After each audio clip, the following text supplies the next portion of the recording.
Train ছাড়ার পর station মাস্টারকে বলে ট্রেনে ওঠার সুযোগ নেই বলে মন্তব্য করেছেন আন্তর্জাতিক অপরাধ ট্রাইব্যুনাল।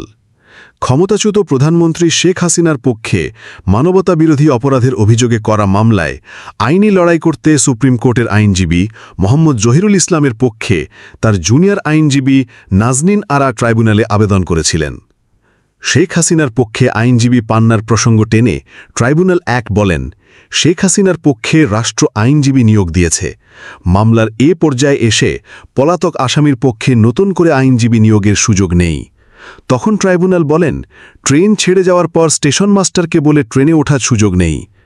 ছাত্র জনতার অভ্যুত্থানের মুখে ভারতে পালিয়ে যাওয়া সাবেক প্রধানমন্ত্রী শেখ হাসিনার পক্ষে আন্তর্জাতিক অপরাধ ট্রাইব্যুনালে মামলা লড়তে মঙ্গলবার 12 আগস্ট এই আবেদন করেন সুপ্রিম কোর্টের প্রবীণ আইনজীবী জেড.আই খান পান্না। আইনজীবী জেড.আই খান পান্নার আবেদনের পর ট্রাইব্যুনাল জানিয়েছেন, এই মুহূর্তে কোনো আবেদন গ্রহণ করা সম্ভব নয়।